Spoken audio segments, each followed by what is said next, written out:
تم پرندوں سے دل بہلایا کرو۔ سپاہ گیری اس آدمی کے لیے خطرناک کھیل ہے جو عورت اور شراب کا دل دادا ہو۔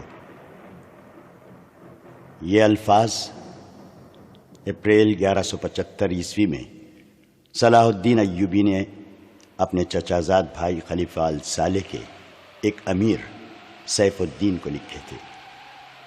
ان دونوں نے صلیبیوں کو درپردہ مدد اور ہیرے جواہرات کا لالچ دیا اور صلاح الدین ایوبی کو شکست دینے کی سازش کی تھی۔ صلیبی یہی چاہتے تھے۔ انہوں نے حملہ کیا۔ الصالح اور سیف الدین نے ان کی مدد کی۔ صلاح الدین ایوبی نے ان سب کو شکست دی۔ امیر سیف الدین اپنا مال و متاع چھوڑ کر بھاگا۔ اس کی ذاتی خیمہ گاہ سے رنگ برنگے پرندے، حسین اور جوان رقاصائیں اور گانے والیاں، ساز اور سازندے اور شراب کے مٹکے برآمد ہوئے۔ صلاح الدین ایوبی نے ان سب کو شکست دی۔ امیر سیف الدین اپنا مال و متاع چھوڑ کر بھاگا۔ اس کی ذاتی خیمہ گاہ سے رنگ برنگے پرندے، حسین اور جوان رقاصائیں اور گانے والیاں، ساز اور سازندے اور شراب کے مٹکے برآمد ہوئے۔ صلاح الدین ایوبی نے پرندوں کو، ناچنے گانے والیوں اور ان کے سازندوں کو رہا کر دیا اور امیر سیف الدین کو اس مضمون کا خط لکھا: تم دونوں نے کفار کی پشت پناہی کر کے ان کے ہاتھوں میرا نام و نشان مٹانے کی ناپاک کوشش کی، مگر یہ نہ سوچا کہ تمہاری یہ سازش عالم اسلام کا بھی نام و نشان مٹا سکتی ہے۔ تم اگر مجھ سے حسد کرتے تھے تو مجھے قتل کر دیا ہوتا۔ تم مجھ پر 2 قاتلانہ حملے کرا چکے ہو، دونوں ناکام رہے۔ اب ایک اور کوشش کر دیکھو، ہو سکتا ہے کہ کامیاب ہو جاؤ۔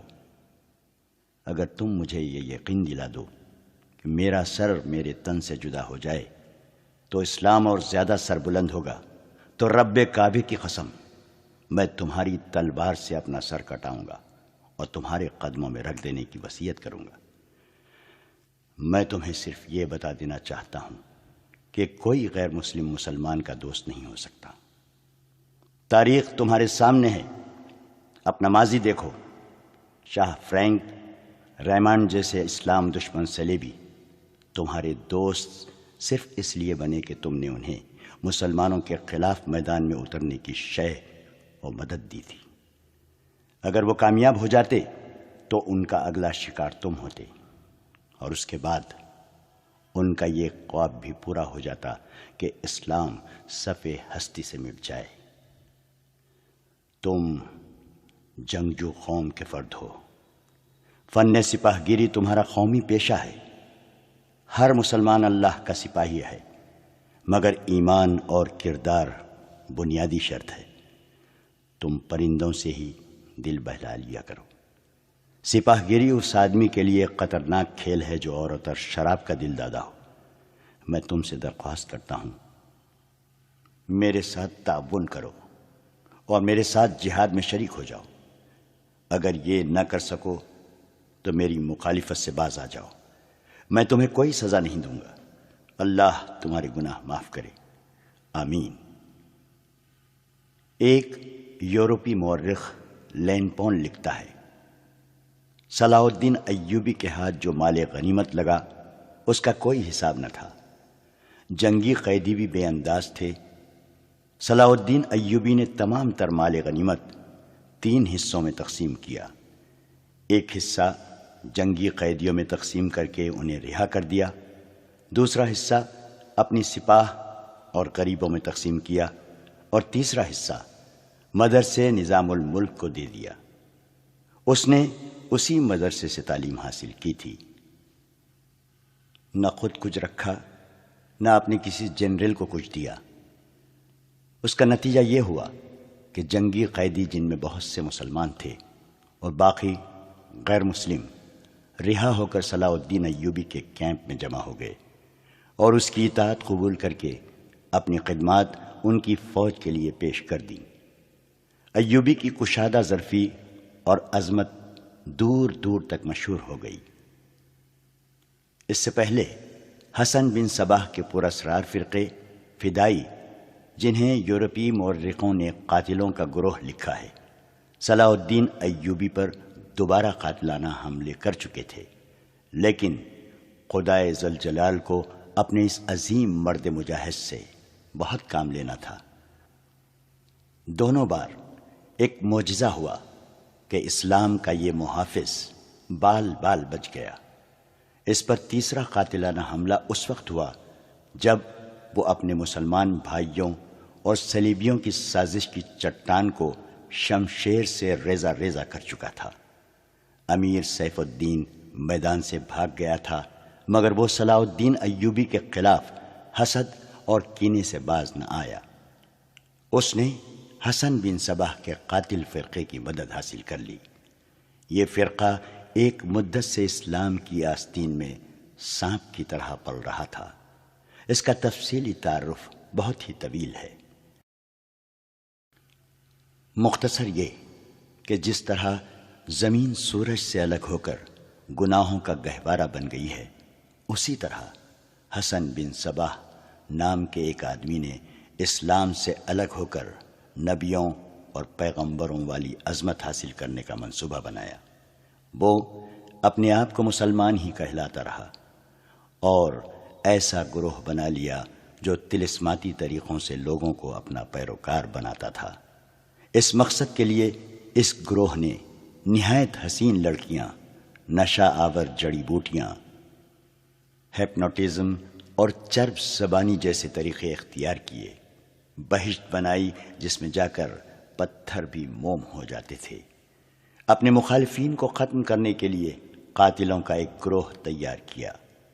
قتل کے طریقے خفیہ اور پراسرار ہوتے تھے۔ اس فرقے کے افراد اس قدر چالاک، ذہین اور نڈر تھے کہ بھیس اور زبان بدل کر بڑے بڑے جنریلوں کے باڈی گارڈ تک بن جاتے تھے، اور جب کوئی پراسرار طریقے سے قتل ہو جاتا تھا تو قاتلوں کا سراغ ہی نہیں ملتا تھا۔ کچھ عرصے بعد یہ فرقہ قاتلوں کا گروہ کے نام سے مشہور ہو گیا۔ یہ لوگ سیاسی قتل کے ماہر تھے، زہر بھی استعمال کرتے تھے جو حسین لڑکیوں کے ہاتھوں شراب میں دیا جاتا تھا۔ بہت مدت تک یہ فرقہ اسی مقصد کے لیے استعمال ہوتا رہا۔ اس کے پیروکار فدائی کہلاتے تھے۔ صلاح الدین ایوبی کو نہ حسین لڑکیوں سے دھوکہ دیا جا سکتا تھا، نہ شراب سے۔ وہ ان دونوں سے نفرت کرتا تھا۔ اسے قتل کرنے کا یہی ایک طریقہ تھا کہ اس پر قاتلانہ حملہ کیا جائے۔ اس کے محافظوں کی موجودگی میں اس پر حملہ نہ کیا جا سکتا تھا۔ 2 حملے ناکام ہو چکے تھے۔ اب جبکہ صلاح الدین ایوبی کو یہ توقع تھی کہ اس کا چچا زاد بھائی الصالح اور امیر سیف الدین شکست کھا کر توبہ کر چکے ہوں گے، انہوں نے انتقام کی ایک اور زیر زمین کوشش کی۔ صلاح الدین ایوبی نے اس فتح کا جشن منانے کی بجائے حملے جاری رکھے اور 3 قصبوں کو قبضے میں لے لیا۔ ان میں غزہ کا مشہور قصبہ بھی تھا۔ اسی قصبے کے گرد و نواح میں ایک روز صلاح الدین ایوبی امیر جاوا الاسدی کے خیمے میں دوپہر کے وقت غنودگی کے عالم میں سستا رہا تھا۔ اس نے اپنی وہ پگڑی نہیں اتاری تھی جو میدان جنگ میں اس کے سر کو صحرا کے سورج اور دشمن کی تلوار سے محفوظ رکھتی تھی۔ خیمے کے باہر اس کے محافظوں کا دستہ موجود اور چوکس تھا۔ باڈی گارڈز کے اس دستے کا کمانڈر ذرا سی دیر کے لیے وہاں سے چلا گیا۔ ایک محافظ نے صلاح الدین ایوبی کے خیمے کے گرے ہوئے پردوں میں سے جھانکا۔ اسلام کی عظمت کے پاسبان کی آنکھیں بند تھیں۔ وہ پیٹھ کے بل لیٹا ہوا تھا۔ اس محافظ نے باڈی گارڈز کی طرف دیکھا۔ ان میں سے 3-4 باڈی گارڈز نے اس کی طرف دیکھا۔ محافظ نے اپنی آنکھیں بند کر کے کھولی۔ 3-4 محافظ اٹھے اور دوسروں کو باتوں میں لگا لیا۔ محافظ خیمے میں چلا گیا، کمر بند سے خنجر نکالا، دبے پاؤں چلا اور پھر چیتے کی طرح سوئے ہوئے صلاح الدین ایوبی پر جست لگائی۔ خنجر والا ہاتھ اوپر اٹھا، عین اسی وقت صلاح الدین ایوبی نے کروٹ بدلی۔ یہی نہیں بتایا جا سکتا کہ محافظ خنجر کہاں مارنا چاہتا تھا، دل میں یا سینے میں، مگر ہوا یوں کہ خنجر صلاح الدین ایوبی کی پگڑی کے بالائی حصے میں اتر گیا اور سر سے بال برابر دور رہا۔ پگڑی سر سے اتر گئی۔ صلاح الدین ایوبی بجلی کی تیزی سے اٹھا۔ اسے یہ سمجھنے میں دیر نہ لگی کہ یہ سب کیا ہے۔ اس پر اس سے پہلے ایسے 2 حملے ہو چکے تھے۔ اس نے اس پر بھی حیرت کا اظہار نہ کیا کہ حملہ آور اس کے اپنے باڈی گارڈز کے لباس میں تھا، جسے اس نے خود اپنے باڈی گارڈز کے لیے منتخب کیا تھا۔ اس نے ایک سانس جتنا عرصہ بھی ضائع نہ کیا۔ حملہ آور اس کی پگڑی سے خنجر کھینچ رہا تھا۔ ایوبی سر سے ننگا تھا۔ اس نے حملہ آور کی ٹھوڑی پر پوری طاقت سے گھونسا مارا۔ ہڈی ٹوٹنے کی آواز سنائی دی۔ حملہ آور کا جبڑا ٹوٹ گیا تھا۔ وہ پیچھے کو گرا اور اس کے منہ سے ہیبت ناک آواز نکلی۔ اس کا خنجر صلاح الدین ایوبی کی پگڑی میں رہ گیا تھا۔ ایوبی نے اپنا خنجر نکال لیا۔ اتنے میں 2 محافظ دوڑتے اندر آئے۔ ان کے ہاتھوں میں تلواریں تھیں۔ صلاح الدین ایوبی نے انہیں کہا کہ اسے زندہ پکڑ لو، مگر یہ دونوں محافظ صلاح الدین ایوبی پر ٹوٹ پڑے۔ صلاح الدین ایوبی نے ایک خنجر سے 2 تلواروں کا مقابلہ کیا۔ یہ مقابلہ 1-2 منٹ کا تھا، کیونکہ تمام باڈی گارڈز اندر آ گئے تھے۔ صلاح الدین ایوبی یہ دیکھ کر حیران رہ گیا کہ اس کے باڈی گارڈز 2 حصوں میں تقسیم ہو کر ایک دوسرے کو لہو لہان کر رہے تھے۔ اسے چونکہ معلوم نہیں تھا کہ ان میں اس کا دشمن کون اور دوست کون ہے، وہ اس معرکے میں شریک نہ ہو سکا۔ کچھ دیر بعد جب باڈی گارڈز میں سے چند ایک مارے گئے، کچھ بھاگ گئے اور بعض زخمی ہو کر بے حال ہو گئے، تو انکشاف ہوا کہ اس دستے میں جو صلاح الدین ایوبی کی حفاظت پر مامور تھا، 7 محافظ فدائی تھے جو صلاح الدین ایوبی کو قتل کرنا چاہتے تھے۔ انہوں نے اس کام کے لیے صرف 1 فدائی خیمے میں بھیجا تھا۔ اندر صورتحال بدل گئی، چنانچہ باقی بھی اندر چلے گئے۔ اصل محافظ بھی اندر گئے۔ وہ صورتحال سمجھ گئے اور صلاح الدین ایوبی بچ گیا۔ اس نے اپنے پہلے حملہ آور کی شہرک پر تلوار کی نوک رکھ کر پوچھا کہ وہ کون ہے اور اسے کس نے بھیجا ہے۔ سچ بولنے کے بدلے صلاح الدین ایوبی نے اسے جاں بخشی کا وعدہ دیا۔ اس نے بتا دیا کہ وہ فدائی ہے اور اسے کیمشتکن، جسے بعض مورخوں نے گمشتگین لکھا ہے، نے اس کام کے لیے بھیجا تھا۔ کیمشتکن الصالح کے قلعے کا گورنر تھا۔ اصل کہانی سنانے سے پہلے یہ ضروری معلوم ہوتا ہے کہ ان واقعات سے پہلے کے دور کو دیکھا جائے۔ صلاح الدین ایوبی کے نام، اس کی عظمت اور تاریخ اسلام میں اس کے مقام اور کارناموں سے کون واقف نہیں ہے؟ ملت اسلامیہ تو اسے بھول ہی نہیں سکتی۔ مسیحی دنیا بھی اسے ہمیشہ یاد رکھے گی۔ لہٰذا یہ ضروری معلوم نہیں ہوتا کہ صلاح الدین ایوبی کا شجرہ نسب تفصیل سے بیان کیا جائے۔ ہم جو کہانی سنانے لگے ہیں وہ اس نوعیت کی ہے جس کی وسعت کے لیے تاریخ کا دامن تنگ ہوتا ہے۔ یہ تفصیلات واقعہ نگاروں اور قلمکاروں کی ریکارڈ کی ہوئی ہوتی ہیں، کچھ سینہ بسینہ اگلی نسلوں تک پہنچتی ہیں۔ تاریخ کے دامن میں صلاح الدین ایوبی کے صرف کارنامے محفوظ کیے گئے ہیں۔ ان سازشوں کا ذکر بہت کم آیا ہے جو اپنوں نے اس کے خلاف کی، اور اس کی بڑھتی ہوئی شہرت اور عظمت کو داغدار کرنے کے لیے اسے ایسی لڑکیوں کے جال میں پھانسنے کی بار بار کوشش کی گئی جن کے حسن میں طلسماتی اثر تھا۔ تاریخ اسلام کا یہ حقیقی ڈرامہ 23 مارچ 1169 کے روز سے شروع ہوتا ہے، جب صلاح الدین ایوبی کو مصر کا وائسرائے اور فوج کا کمانڈر ان چیف بنایا گیا۔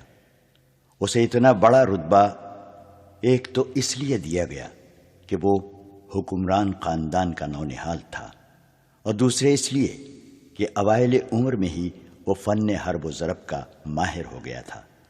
سپاہ گیری ورثے میں پائی تھی۔ اس کے ذہن میں حکمرانی کے معنی بادشاہی نہیں، اسلام کی پاسبانی اور قوم کی عظمت اور فلاح و بہبود تھی۔ اس کا جب شعور بیدار ہوا تو پہلی خلش یہ محسوس کی کہ مسلمان حکمرانوں میں نہ صرف یہ کہ اتحاد نہیں، بلکہ وہ ایک دوسرے کی مدد سے بھی گریز کرتے تھے۔ وہ عیاش ہو گئے تھے۔ شراب اور عورت نے جہاں ان کی زندگی رنگین بنا رکھی تھی، وہاں عالم اسلام اور خدا کے اس عظیم مذہب کا مستقبل تاریک ہو گیا تھا۔ ان امیروں، ان کے وزیروں اور مشیروں کے حرم غیر مسلم لڑکیوں سے بھرے ہوئے تھے۔ زیادہ تر لڑکیاں یہودی اور عیسائی تھیں، جنہیں خاص تربیت دے کر ان حرموں میں داخل کیا گیا تھا۔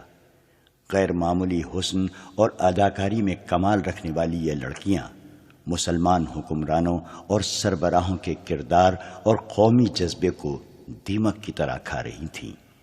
اس کا نتیجہ یہ تھا کہ سلیبی، جن میں فرینک یعنی فرنگی خاص طور پر قابل ذکر ہیں، مسلمانوں کی سلطنتوں کے ٹکڑے ہڑپ کرتے چلے جا رہے تھے، اور بعض مسلم حکمران شاہ فرینک کو سالانہ ٹیکس یا جزیہ ادا کر رہے تھے، جس کی حیثیت غنڈہ ٹیکس کی سی تھی۔ سلیبی اپنی جنگی قوت کے رعب سے اور چھوٹے موٹے حملوں سے حکمرانوں کو ڈراتے رہتے، کچھ علاقے پر قبضہ کر لیتے، تاوان اور ٹیکس وصول کرتے تھے۔ ان کا یہ مقصد تھا کہ آہستہ آہستہ دنیائے اسلام کو ہڑپ کر لیا جائے۔ مسلمان حکمران اپنی رعایا کا خون چوس کر ٹیکس دیتے رہتے تھے۔ ان کا مقصد یہ تھا کہ انہیں عیش و عشرت میں پریشان نہ کیا جائے۔ فرقہ پرستی کے بیج بھی بو دیے گئے تھے۔ ان میں سب سے زیادہ خطرناک فرقہ حسن بن صباح کا تھا، جو صلاح الدین ایوبی کی جوانی سے 1 صدی پہلے مورز وجود میں آیا تھا۔ یہ مفاد پرستوں کا فرقہ تھا، بے حد خطرناک اور پراسرار۔ یہ لوگ اپنے آپ کو فدائی کہلاتے تھے، جو بعد میں حشیشین کے نام سے مشہور ہوئے، کیونکہ وہ حشیش نام کی ایک نشہ آور شے سے دوسروں کو اپنے جال میں پھانستے تھے۔ صلاح الدین ایوبی نے مدرسہ نظام الملک میں تعلیم حاصل کی۔ یاد رہے کہ نظام الملک دنیائے اسلام کی ایک سلطنت کے وزیر تھے۔ یہ مدرسہ انہوں نے قائم کیا تھا، جس میں اسلامی تعلیم دی جاتی اور بچوں کو اسلامی نظریات اور تاریخ سے بہرور کیا جاتا۔ ایک مورخ ابن الاطہر کے مطابق نظام الملک حسن بن صباح کے فدائیوں کا پہلا شکار ہوئے تھے، کیونکہ وہ رومیوں کی توسیع پسندی کی راہ میں چٹان بنے ہوئے تھے۔ رومیوں نے 1091 میں انہیں فدائیوں کے ہاتھوں قتل کروایا اور ان کا مدرسہ قائم رہا۔ صلاح الدین ایوبی نے وہیں تعلیم حاصل کی۔ اسی عمر میں اس نے سپاہ گیری کی تربیت اپنے بزرگوں سے لی۔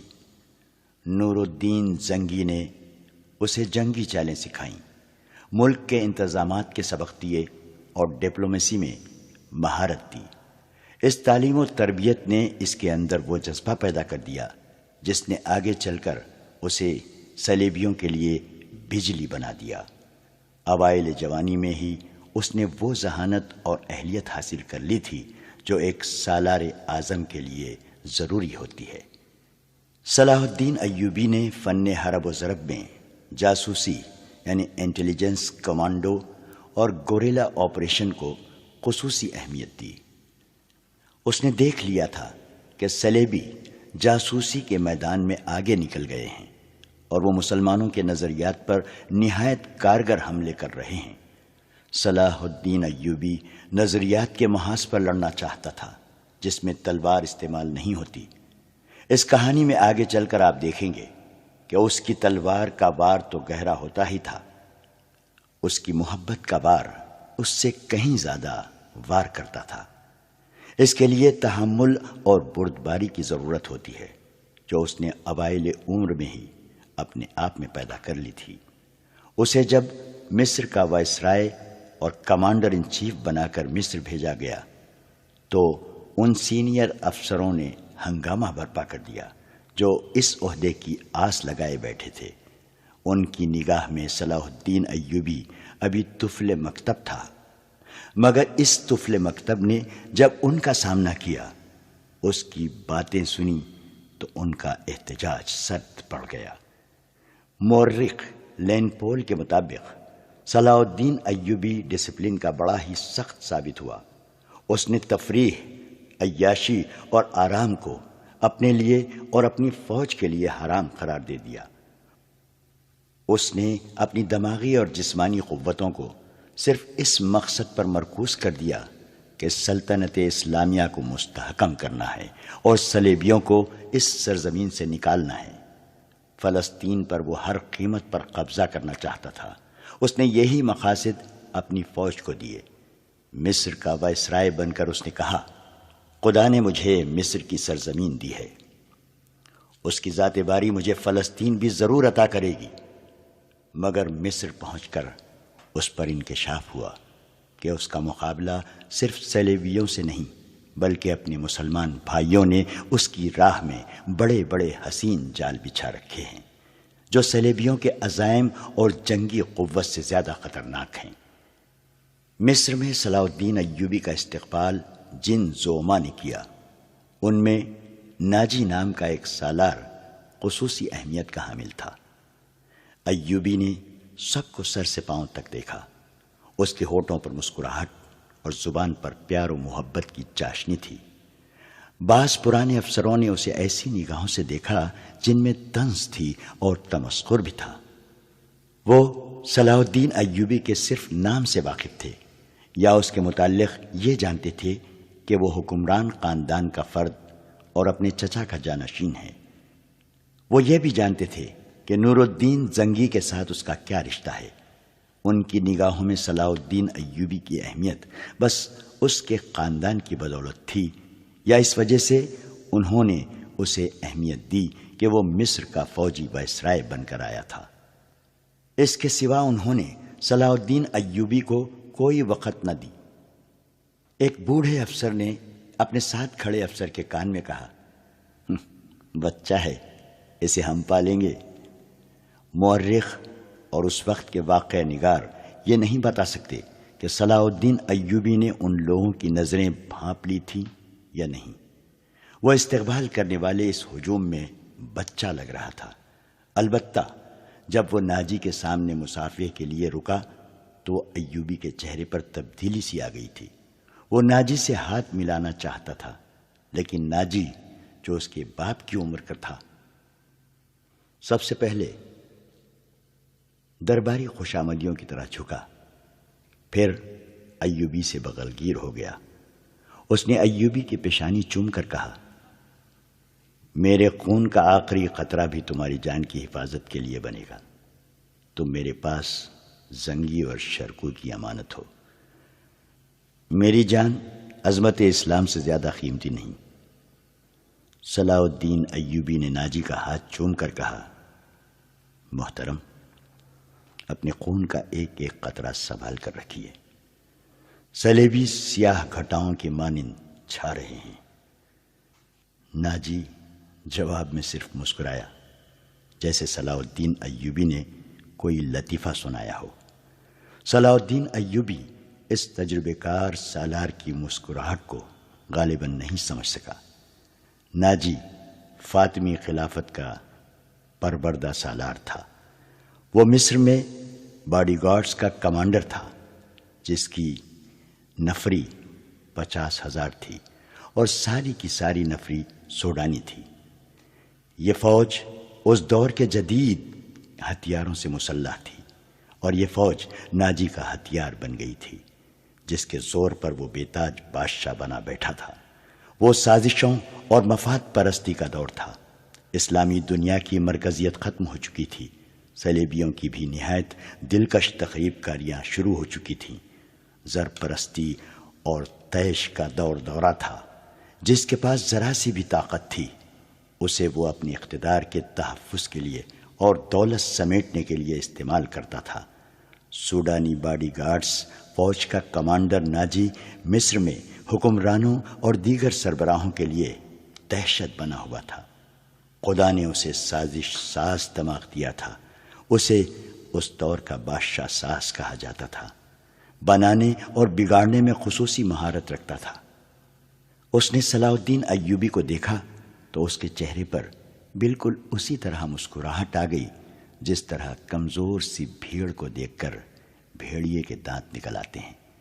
ایوبی اس زہر خند کو نہ سمجھ سکا. اس کے لیے سب سے زیادہ اہم آدمی ناجی تھا، کیونکہ وہ 50,000 باڈی گارڈز کا کمانڈر تھا اور صلاح الدین کو اس فوج کی ضرورت تھی.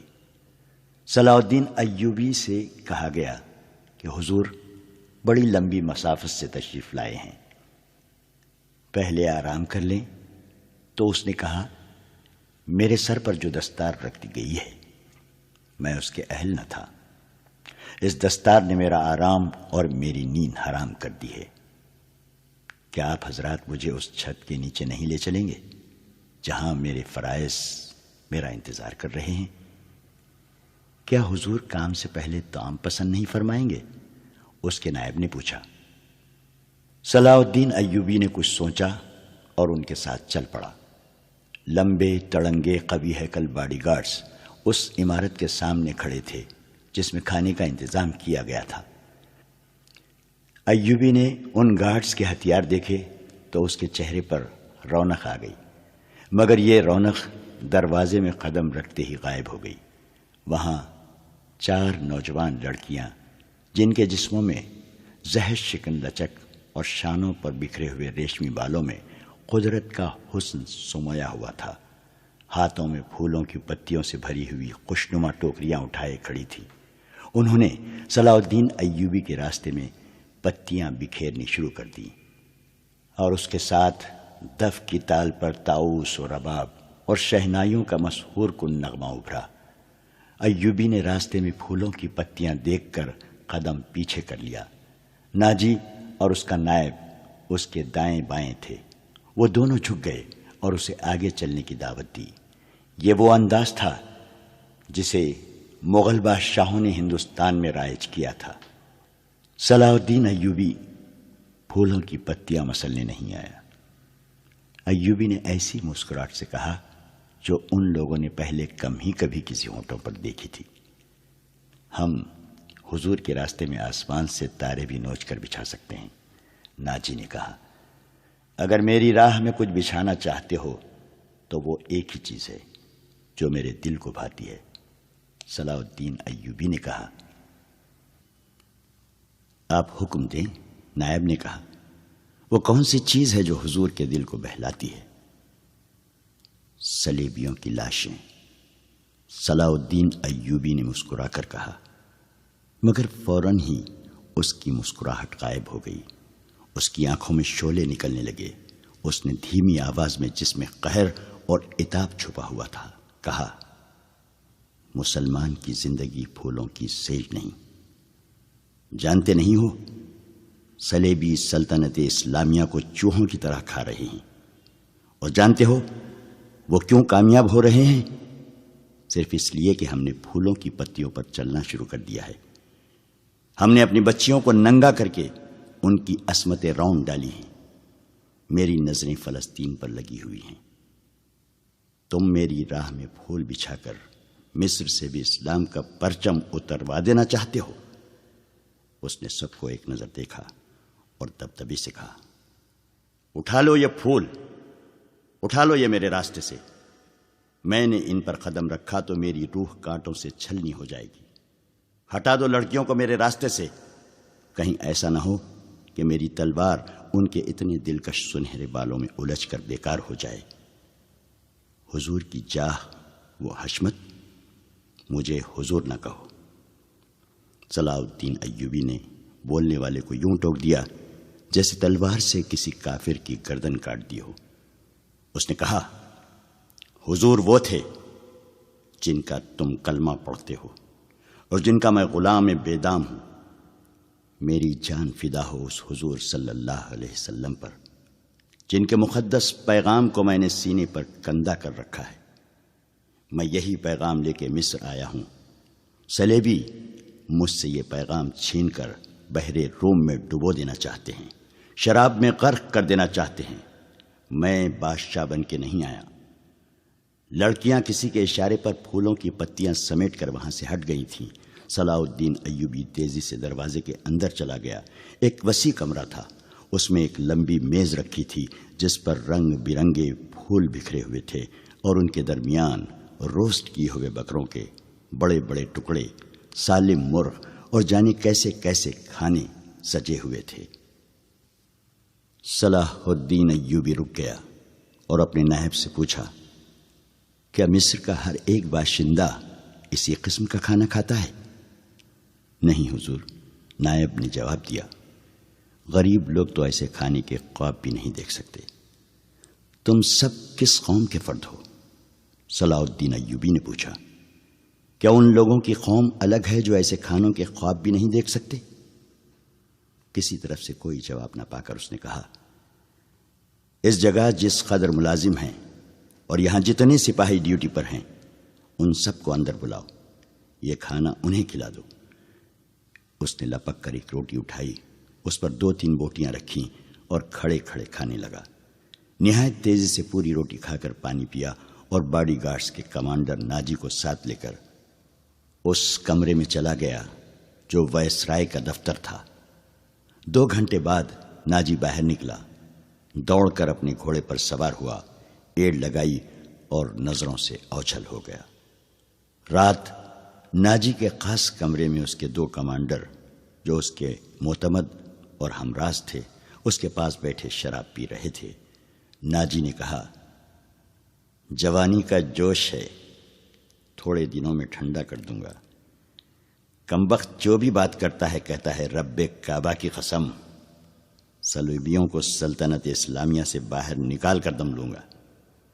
صلاح الدین ایوبی، ایک کمانڈر نے طنز کیا، اتنا بھی نہیں جانتا کہ سلطنت اسلامیہ کا دم نکل چکا ہے، اب سوڈانی حکومت کریں گے۔ کیا آپ نے اسے بتایا نہیں کہ یہ 50,000 کا لشکر سوڈانی ہے؟ دوسرے کمانڈر نے ناجی سے پوچھا، اور یہ لشکر جسے وہ اپنی فوج سمجھتا ہے صلیبیوں کے خلاف نہیں لڑے گا؟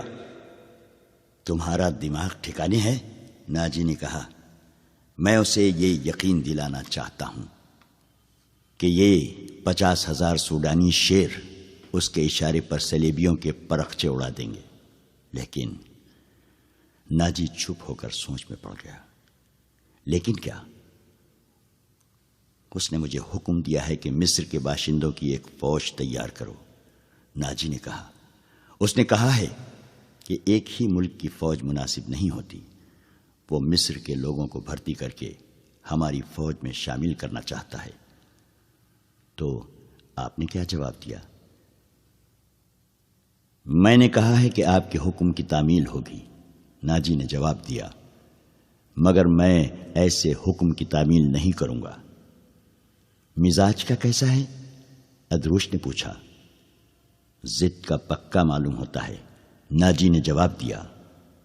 آپ کی دانش اور تجربے کے سامنے وہ کچھ بھی نہیں لگتا۔ دوسرے کمانڈر نے کہا، نیا نیا امیر مصر بن کے آیا ہے، کچھ روز یہ نشہ طاری رہے گا۔ میں یہ نشہ اترنے نہیں دوں گا، ناجی نے کہا، اسے اسی نشے میں بدمست کر کے ماروں گا۔ بہت دیر تک یہ تینوں صلاح الدین ایوبی کے خلاف باتیں کرتے رہے اور اس مسئلے پر غور کرتے رہے کہ اگر صلاح الدین ایوبی نے ناجی کی بے تاج بادشاہی کے لیے خطرہ پیدا کر دیا تو وہ کیا کارروائی کریں گے۔ ادھر سلطان صلاح الدین ایوبی اپنے نائبین کو سامنے بٹھائے یہ ذہن نشین کرا رہا تھا کہ وہ حکومت کرنے نہیں آیا اور نہ کسی کو حکومت کرنے دے گا۔ اس نے انہیں کہا کہ اسے جنگی طاقت کی ضرورت ہے، اور اس نے یہ بھی کہا کہ اسے یہاں کا فوجی ڈھانچہ بالکل پسند نہیں۔ 50,000 باڈی گارڈز سوڈانی ہیں، ہمیں ہر خطے کے باشندوں کو یہ حق دینا ہے کہ وہ ہماری فوج میں آئیں، اپنے جوہر دکھائیں اور مال غنیمت میں سے اپنا حصہ وصول کریں۔ یہاں کے عوام کا معیار زندگی اسی طرح بلند ہو سکتا ہے۔ صلاح الدین ایوبی نے انہیں بتایا، میں نے ناجی سے کہہ دیا ہے کہ وہ عام بھرتی شروع کر دے۔ کیا آپ کو یقین ہے کہ وہ آپ کے حکم کی تعمیل کرے گا؟ ایک ناظم نے ان سے پوچھا، کیا وہ حکم کی تعمیل سے گریز کرے گا؟ وہ گریز کر سکتا ہے، ناظم نے جواب دیا۔ فوجی امور اسی کے سپرد ہیں، وہ کسی سے حکم لیا نہیں کرتا، اپنی منوایا کرتا ہے۔ صلاح الدین ایوبی خاموش رہا، جیسے اس پر کچھ اثر ہی نہ ہوا ہو۔ اس نے سب کو رخصت کر دیا اور صرف علی بن سفیان کو اپنے ساتھ رکھا۔ علی بن سفیان جاسوسی اور جوابی جاسوسی کا ماہر تھا۔ اسے صلاح الدین ایوبی بغداد سے اپنے ساتھ لایا تھا۔ وہ ادھیڑ عمر کا آدمی تھا، اداکاری، چرب زبانی اور بھیس بدلنے میں مہارت رکھتا تھا۔ جنگوں میں اس نے جاسوسی بھی کی تھی اور جاسوسوں کو پکڑا بھی تھا۔ اس کا اپنا گروہ تھا جو آسمان سے تارے بھی توڑ لاتا تھا۔ صلاح الدین ایوبی کو جاسوسی کی اہمیت سے واقفیت تھی۔ فنی مہارت کے علاوہ علی میں وہی جذبہ تھا جو صلاح الدین ایوبی میں تھا۔ تم نے سنا علی؟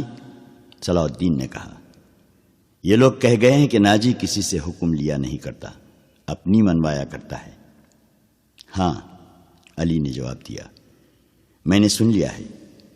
اگر میں چہرے پہچاننے میں غلطی نہیں کرتا تو میری رائے میں باڈی گارڈز کا یہ کمانڈر جس کا نام ناجی ہے، ناپاک ذہنیت کا انسان ہے۔ اس کے متعلق میں پہلے سے بھی کچھ جانتا ہوں۔ یہ فوج جو ہمارے خزانے سے تنخواہ لیتی ہے، دراصل ناجی کی ذاتی فوج ہے۔ اس نے حکومتی حلقوں میں ایسی سازشیں کی ہیں جنہوں نے انتظامی ڈھانچے کو بے حد کمزور کر دیا ہے۔ آپ کا یہ فیصلہ بالکل بجا ہے کہ فوج میں یہاں کے ہر خطے کے سپاہی ہونے چاہیے۔ میں آپ کو تفصیلی معلومات فراہم کروں گا۔ مجھے شک ہے کہ سوڈانی فوج ناجی کی وفادار ہے، ہماری نہیں۔ آپ کو اس فوج کی تربیت اور تنظیم بدلنی پڑے گی یا ناجی کو سبکدوش کرنا پڑے گا۔ میں اپنی صفوں میں ہی اپنے دشمن پیدا نہیں کرنا چاہتا، صلاح الدین ایوبی نے کہا۔ ناجی گھر کا بھیدی ہے، اسے سبکدوش کر کے اپنا دشمن بنا لینا دانشمندی نہیں۔ ہماری تلوار غیروں کے لیے ہے، اپنوں کا خون بہانے کے لیے نہیں۔ میں ناجی کی ذہنیت کو پیار اور محبت سے بدل سکتا ہوں۔ تم اس فوج کی ذہنیت معلوم کرنے کی کوشش کرو اور مجھے صحیح اطلاع دو کہ فوج کہاں تک ہماری وفادار ہے۔ مگر ناجی اتنا کچا آدمی نہیں تھا۔ اس کی ذہنیت پیار اور محبت کے بکھیڑوں سے آزاد تھی۔ اسے اگر پیار تھا تو اپنی اقتدار اور شیطانیت کے ساتھ تھا۔ اس لحاظ سے وہ پتھر تھا، مگر جسے اپنے جال میں پھنسانا چاہتا اس کے سامنے موم ہو جاتا تھا۔ اس نے صلاح الدین ایوبی کے ساتھ یہی رویہ اختیار کیا۔ اس کے سامنے وہ بیٹھتا نہیں تھا، ہاں میں ہاں ملاتا چلا جاتا تھا۔ اس نے مصر کے مختلف خطوں سے ایوبی کے حکم کے مطابق فوج کے لیے بھرتی شروع کر دی تھی، حالانکہ یہ کام اس کی مرضی کے خلاف تھا۔ دن گزرتے جا رہے تھے، صلاح الدین ایوبی اسے کچھ پسند کرنے لگا تھا۔ ناجی نے اسے یقین دلایا تھا کہ سوڈانی باڈی گارڈ فوج حکم کی منتظر ہے اور یہ قوم کی توقعات پر پوری اترے گی۔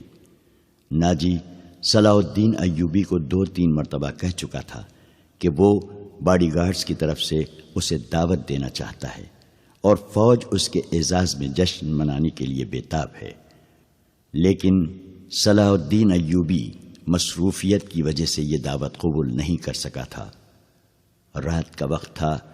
ناجی اپنے کمرے میں اپنے 2 معتمد جونیئر کمانڈروں کے ساتھ بیٹھا شراب پی رہا تھا۔ 2 ناچنے والیاں سازوں کی ہلکی ہلکی موسیقی پر مستی میں آئی ہوئی ناگنوں کی طرح مسحور کن اداؤں سے رقص کر رہی تھیں۔ ان کے پاؤں میں گھنگرو نہیں تھے، ان کے جسموں پر کپڑے صرف اسی قدر تھے کہ ان کے صدر ڈھکے ہوئے تھے۔ اس رقص میں قمار کا تاثر تھا۔ دربان اندر آیا اور ناجی کے کان میں کچھ کہا۔ ناجی جب شراب اور رقص میں محو ہوتا تھا تو کوئی مقل ہونے کی جرت نہیں کر سکتا تھا۔ صرف دربان کو معلوم تھا کہ وہ کون سا ضروری کام ہے جس کی خاطر ناجی عیش و طرب کی محفل سے اٹھا کرتا ہے، ورنہ وہ اندر آنے کی جرت نہ کرتا۔ اس کی بات سنتے ہی ناجی باہر نکل گیا اور دربان اسے دوسرے کمرے میں لے گیا۔ وہاں سوڈانی لباس میں ملبوس ایک ادھیڑ عمر آدمی بیٹھا تھا، اس کے ساتھ ایک جوان لڑکی تھی۔ ناجی کو دیکھ کر وہ اٹھی۔ ناجی اس کے چہرے اور خط کاٹ کی دلکشی دیکھ کر ٹھٹک گیا۔ وہ عورتوں کا شکاری تھا، اسے عورتیں صرف اپنی عیاشی کے لیے درکار نہیں ہوتی تھیں، ان سے وہ اور بھی کئی کام لیا کرتا تھا، جن میں ایک یہ تھا کہ وہ نہایت خوبصورت اور عیار لڑکیوں کے ذریعے بڑے بڑے افسروں کو اپنی مٹھی میں رکھتا تھا، اور ایک کام یہ بھی تھا کہ وہ انہیں امیروں وزیروں کو بلیک میل کرنے کے لیے استعمال کرتا تھا، اور ان سے وہ جاسوسی بھی کراتا تھا۔ جس طرح قصاب جانور کو دیکھ کر بتا دیتا ہے کہ اس کا گوشت کیسا ہے، اسی طرح ناجی لڑکی کو دیکھ کر اندازہ کر لیا کرتا تھا کہ وہ کس کام کے لیے موزوں ہے۔ لڑکیوں کے بیوپاری اور بردہ فروش اکثر ناجی کے پاس مال لاتے رہتے تھے۔ یہ آدمی بھی ایسے ہی بیوپاریوں میں سے لگتا تھا۔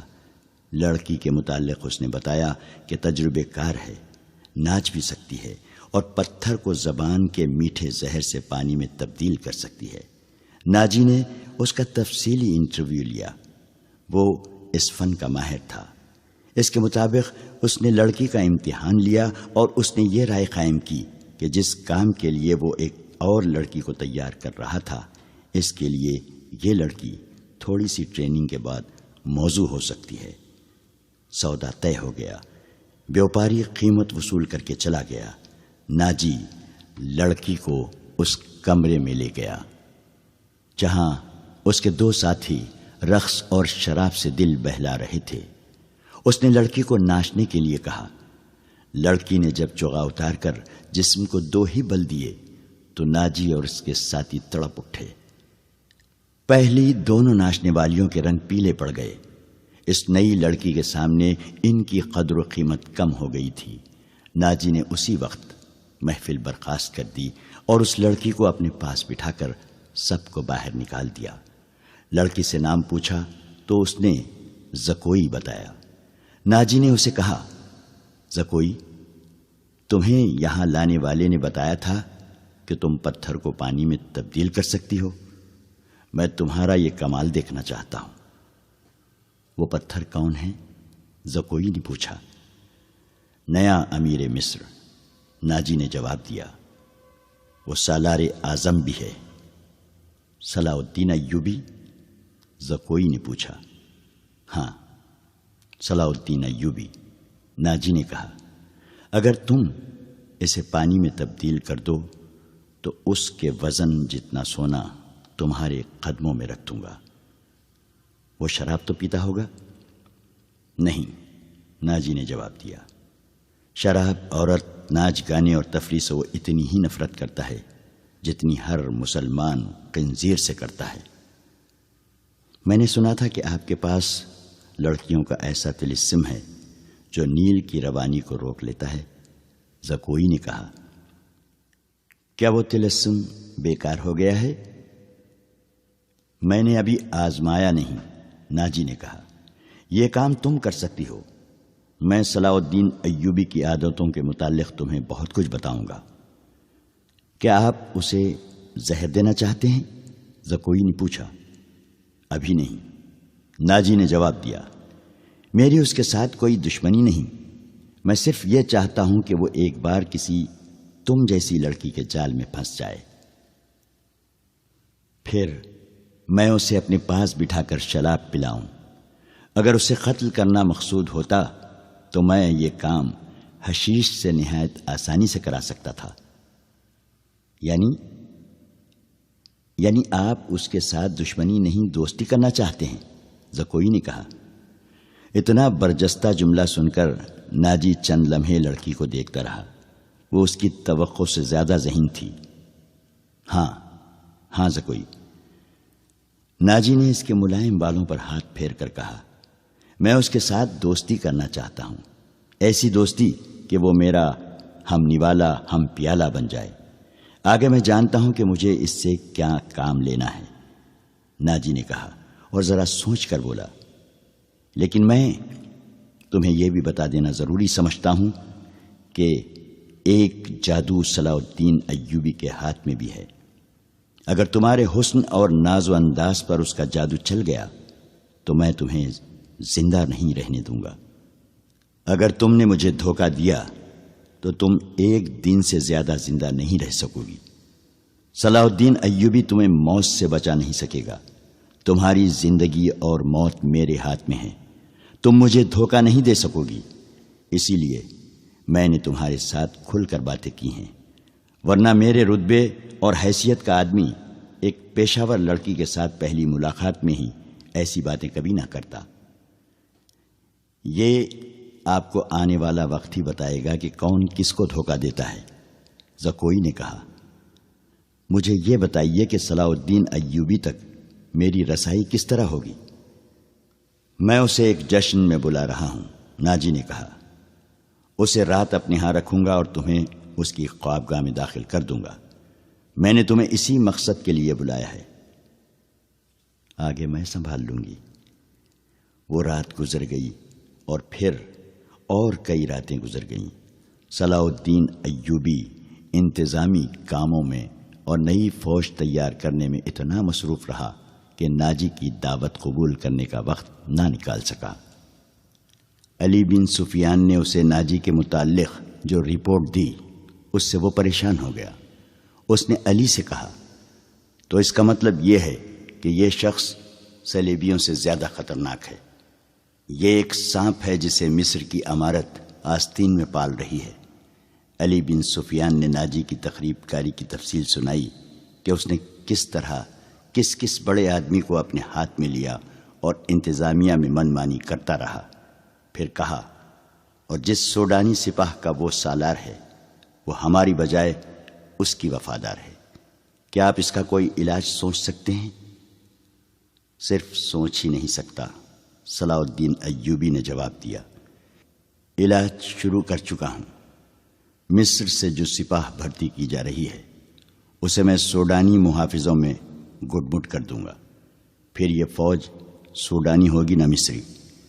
ناجی کی یہ طاقت بکھر کر ہماری فوج میں جذب ہو جائے گی۔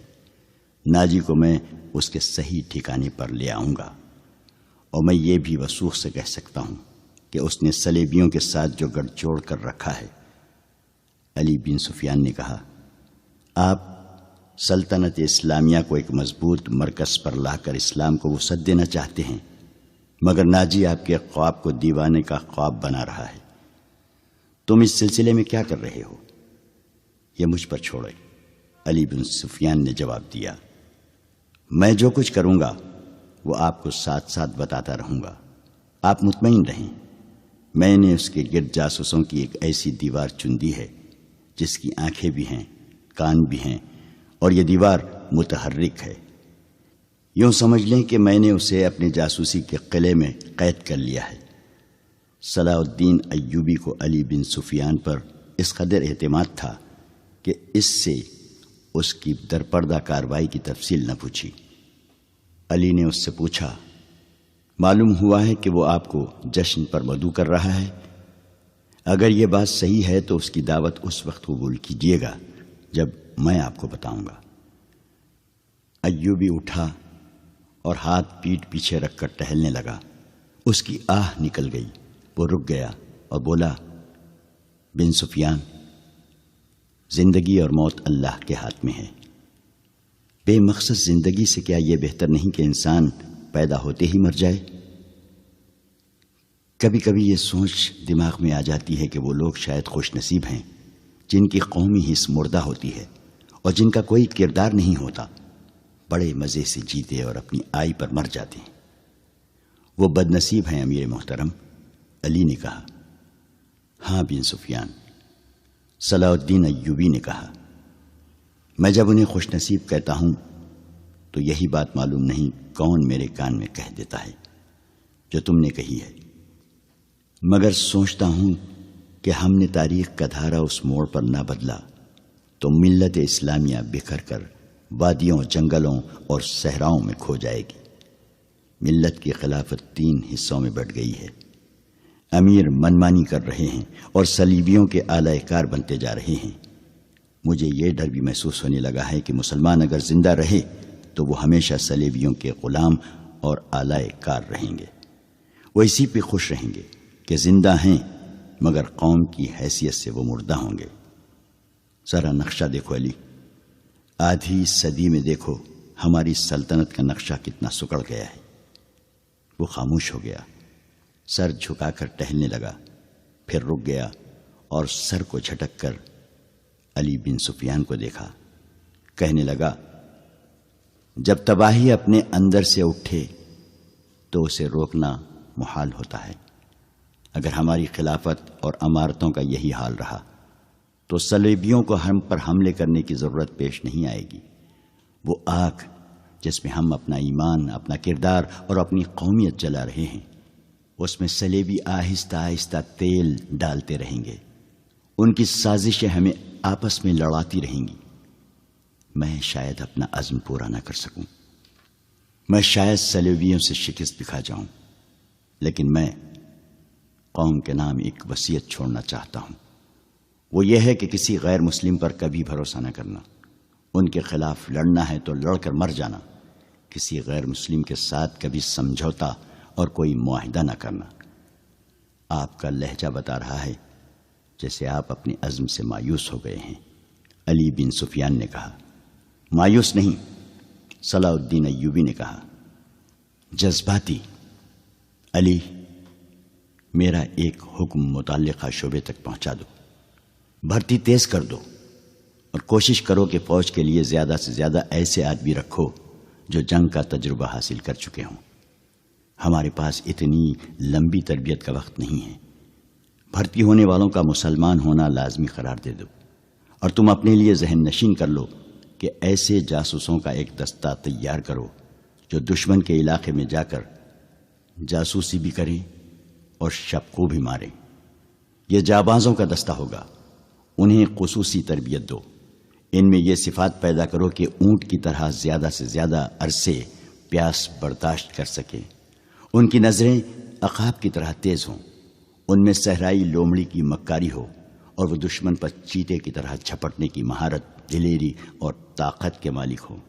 ان میں شراب، حشیش وغیرہ کی عادت نہ ہو اور عورت کے لیے وہ برف کی طرح یکر ہو۔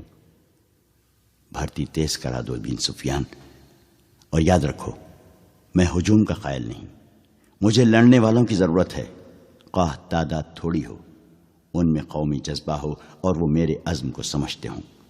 کسی کے دل میں یہ شبہ نہ ہو کہ اسے کیوں لڑایا جا رہا ہے۔ اگلے 10 دنوں میں ہزارہ تربیت یافتہ سپاہی امارت مصر کی فوج میں آ گئے۔ ان 10 دنوں میں ناجی نے زکوئی کو ٹریننگ دے دی کہ وہ صلاح الدین ایوبی کو کون کون سے طریقے سے اپنے حسن کے جال میں پھانس کر اس کی شخصیت اور اس کے کردار کو کمزور کر سکتی ہے۔ ناجی کے ہمراز دوستوں نے زکوئی کو دیکھا تو انہوں نے بلا خوف تردید کہا کہ اس لڑکی کو مصر کے فرعون دیکھ لیتے تو خدائی کے دعوے سے دستبردار ہو جاتے۔ ناجی کا جاسوسی کا اپنا نظام تھا، بہت تیز اور دلیر۔ وہ معلوم کر چکا تھا کہ علی بن سفیان صلاح الدین ایوبی کا خصوصی مشیر ہے، اور عرب کا معنی ہوا سراغ رساں۔ اس نے علی کے پیچھے اپنے جاسوس چھوڑ دیے تھے اور اس نے علی کو قتل کرا دینے کا منصوبہ بھی بنا لیا تھا۔ زکوئی کو ناجی نے صلاح الدین ایوبی کو اپنے دام میں پھانسنے کے لیے تیار کیا تھا، لیکن وہ محسوس نہ کر سکا کہ مراکش کی رہنے والی یہ لڑکی اس کے اپنے اعصاب پر سوار ہو گئی ہے۔ وہ صرف شکل و صورت کی ہی دلکش نہ تھی، بلکہ اس کی باتوں میں ایسا جادو تھا کہ ناجی اسے پاس بٹھا کر اس کے ساتھ باتیں ہی کرتا رہتا تھا۔ اس نے ان 2 ناچنے گانے والی لڑکیوں سے نگاہیں پھیر لی تھیں جو اس کی منظور نظر تھیں۔ 3-4 راتوں سے اس نے ان لڑکیوں کو اپنے کمرے میں نہیں بلایا تھا۔ ناجی سونے کے انڈے دینے والی مرغی تھی جو ان کے قبضے سے نگل کر زکوئی کی آغوش میں انڈے دینے لگی تھی۔ انہوں نے زکوئی کو راستے سے ہٹانے کی ترکیبیں سوچنی شروع کر دی۔ وہ آخر اس نتیجے پر پہنچیں کہ اسے قتل کرا دیا جائے۔ مگر اسے قتل کرانا ممکن نظر نہیں آتا تھا، کیونکہ ناجی نے اسے جو کمرہ دے رکھا تھا اس پر 2 محافظوں کا پہرا رہتا تھا۔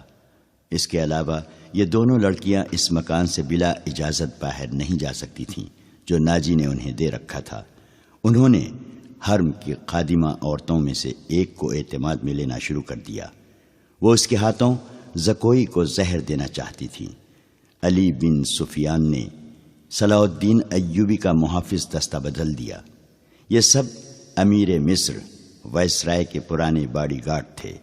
ان کی جگہ اس نے ان سپاہیوں میں سے باڈی گارڈز کا دستہ تیار کر دیا جو نئی بھرتی میں آئے تھے۔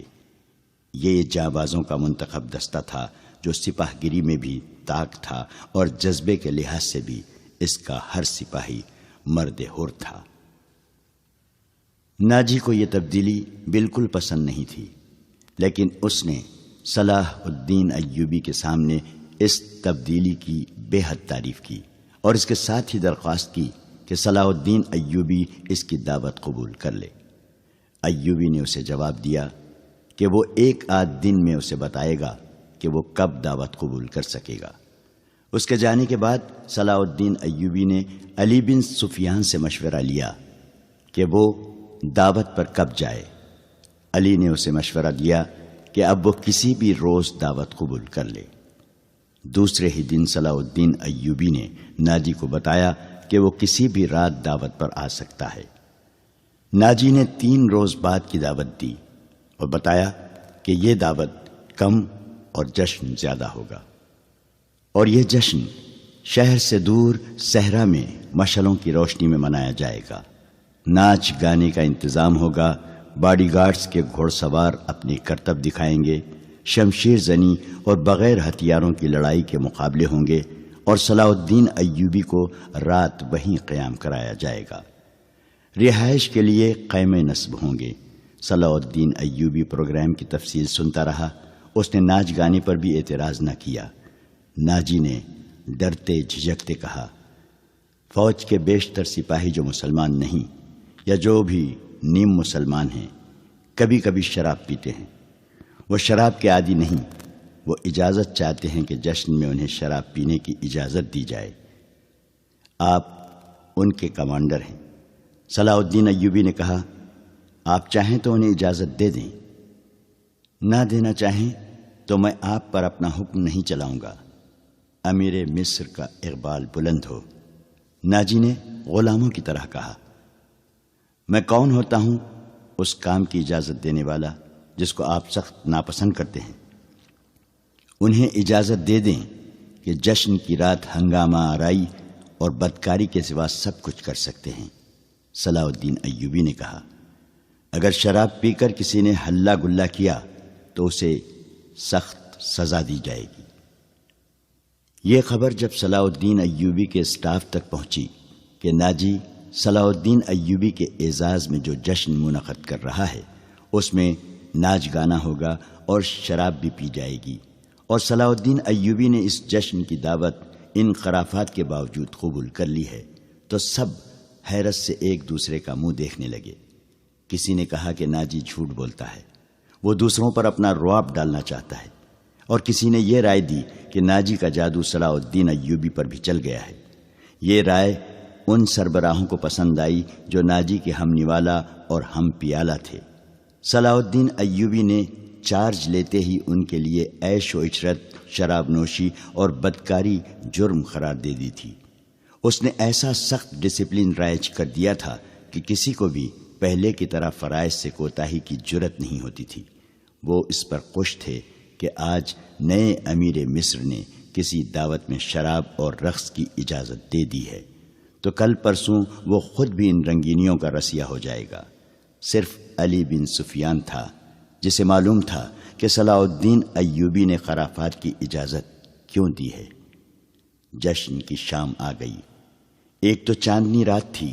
صحرا کی چاندنی اتنی شفاف ہوتی ہے کہ ریت کے ذرے بھی نظر آ جاتے ہیں۔ دوسرے ہزارہا مشعلوں نے وہاں صحرا کی رات کو دن بنا دیا تھا۔ باڈی گارڈز کا ہجوم تھا جو ایک وسیع میدان کے گرد دیواروں کی طرح کھڑا تھا۔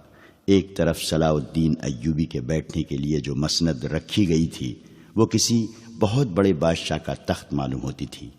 اس کے دائیں بائیں بڑے رتبوں کے مہمانوں کی نشستیں تھیں۔ اس وسیع و عریض تماشا گاہ سے تھوڑی دور مہمانوں کے لیے نہایت خوبصورت خیمے نصب تھے۔ ان سے ہٹ کر ایک بڑا خیمہ صلاح الدین ایوبی کے لیے نصب کیا گیا تھا، جہاں اسے رات بسر کرنی تھی۔ علی بن سفیان نے سورج غروب ہونے سے پہلے وہاں جا کر اس خیمے کے ارد گرد محافظ کھڑے کر دیے تھے۔ جب علی بن سفیان وہاں محافظ کھڑے کر رہا تھا، ناجی زکوئی کو آخری ہدایات دے رہا تھا۔ اس شام زکوئی کا حسن کچھ زیادہ ہی نکھر آیا تھا۔ اس کے جسم سے ایسے عطر کی بھینی بھینی بو اٹھ رہی تھی جس میں سحر کا تاثر تھا۔ اس نے بال اوریاں کندھوں پر پھیلا دیے تھے۔ سفید کندھوں پر سیاہی مائل بھورے بال زاہدوں کی نظروں کو گرفتار کرتے تھے۔ اس کا لباس اس قدر باریک تھا کہ اس کے جسم کے تمام نشیب و فراز صاف نظر آتے تھے۔ اس کے ہونٹوں پر قدرتی تبسم ادھ کھلی کلی کی مانند تھا۔ ناجی نے اسے سر سے پاؤں تک دیکھا اور کہا، صلاح الدین ایوبی پر تمہارے جسمانی حسن کا شاید اثر نہ ہو، اپنی زبان استعمال کرنا، وہ سبق بھولنا نہیں جو میں اتنے دنوں سے تمہیں پڑھا رہا ہوں، اور یہ بھی نہ بھولنا کہ اس کے پاس جا کر اس کی لونڈی نہ بن جانا، انجیر کا وہ پھول بن جانا جو درخت کی چوٹی پر نظر آتا ہے مگر درخت پر چڑھ کر دیکھو تو غائب ہو جاتا ہے۔ اسے اپنے قدموں میں بٹھا لینا۔ میں تمہیں یقین دلاتا ہوں کہ تم اس پتھر کو پانی میں تبدیل کر لو گی۔ اسی سرزمین میں کلیوپاترا نے سیزر جیسے مرداہن کو اپنے حسن و جوانی سے پگھلا کر مصر کی ریت میں بہا دیا تھا۔ کلیوپاترا تم سے زیادہ خوبصورت نہیں تھی۔ میں نے تمہیں جو سبق دیے ہیں وہ کلیوپاترا کی چالیں تھی۔ عورت کی یہ چالیں کبھی ناکام نہیں ہو سکتی۔ زکوئی مسکرا رہی تھی اور بڑے غور سے سن رہی تھی۔ مصر کی ریت نے ایک اور کلیوپاترا کو حسین ناگن کی طرح جنم دیا تھا۔ مصر کی تاریخ اپنے آپ کو دہرانے والی تھی۔ سورج غروب ہو گیا تو مشعلیں جل اٹھیں۔ صلاح الدین ایوبی گھوڑے پر سوار آ گیا۔ اس کی دائیں بائیں اور آگے اور پیچھے اس کے ان محافظوں کے گھوڑے تھے جو علی بن سفیان نے منتخب کیے تھے۔ اسی دستے میں سے اس نے 10 محافظ شام سے پہلے ہی یہاں لا کر صلاح الدین ایوبی کے خیمے کے گرد کھڑے کر دیے تھے۔ سازوں نے دف کی آفاس پر استقبالیہ دھن بجائی اور صحرا امیر مصر صلاح الدین ایوبی زندہ باد کے نعروں سے گونجنے لگا۔ ناجی نے آگے بڑھ کر استقبال کیا اور کہا، آپ کے جانثار عظمت اسلام کے پاسبان آپ کو بصر و چشم خوش آمدید کہتے ہیں۔ ان کی بے تابیاں اور بے قراریاں دیکھیے، آپ کے اشارے پر کٹ مریں گے۔ اور خوش آمد کے لیے اسے جتنے الفاظ یاد آئے اس نے کہہ ڈالے۔ جو ہی صلاح الدین ایوبی اپنی شاہانہ نشست پر بیٹھا، سر پر دوڑتے گھوڑوں کی ٹاپوں کی آوازیں سنائی دی۔ گھوڑے جب مشعلوں کی روشنی میں آئے تو سب نے دیکھا کہ 4 گھوڑے دائیں سے اور 4 بائیں سے دوڑے آ رہے تھے۔ ہر ایک پر ایک ایک سوار تھا۔ ان کے پاس ہتھیار نہیں تھے۔ وہ ایک دوسرے کے آمنے سامنے آ رہے تھے۔ صاف ظاہر تھا کہ وہ ٹکرا جائیں گے۔ کسی کو معلوم نہیں تھا کہ وہ کیا کریں گے۔ وہ ایک دوسرے کے قریب آئے تو دونوں فریقوں کے سوار رکابوں میں پاؤں جما کر کھڑے ہو گئے۔ پھر انہوں نے نگاہیں ایک ایک ہاتھ میں کر لی اور دوسرے بازو پھیلا دیے۔ دونوں اطراف کے گھوڑے بالکل آمنے سامنے آ گئے اور سواروں کی دونوں پارٹیاں ایک دوسری سے الجھ گئیں۔ سواروں نے ایک دوسرے کو پکڑنے اور گھوڑے سے گرانے کی کوشش کی۔ جب گھوڑے آگے نکل گئے تو 2 سوار جو گھوڑوں سے گر پڑے تھے ریت پر قلع بازیاں کھا رہے تھے۔ ایک طرف کے ایک سوار نے دوسری طرف کے ایک سوار کو ایک بازو میں جکڑ کر اسے گھوڑے سے اٹھا لیا تھا اور اسے اپنے گھوڑے پر ڈال کر لے جا رہا تھا۔ ہجوم نے اس قدر شور بپا کیا کہ اپنی آواز اپنے آپ کو بھی نہیں سنائی دیتی تھی۔ یہ سوار اندھیرے میں غائب ہوئے تو دونوں طرف سے 4 اور گھوڑے آئے اور اسی طرح مقابلہ ہوا۔ اس طرح 8 مقابلے ہوئے اور اس کے بعد شتر سوار آئے۔ پھر گھوڑ سواروں اور شتر سواروں نے سواری کے متعدد کرتب دکھائے۔ اس کے بعد تیغ زنی اور بغیر ہتھیاروں کی لڑائی کے مظاہرے ہوئے، جن میں کئی ایک سپاہی زخمی ہو گئے۔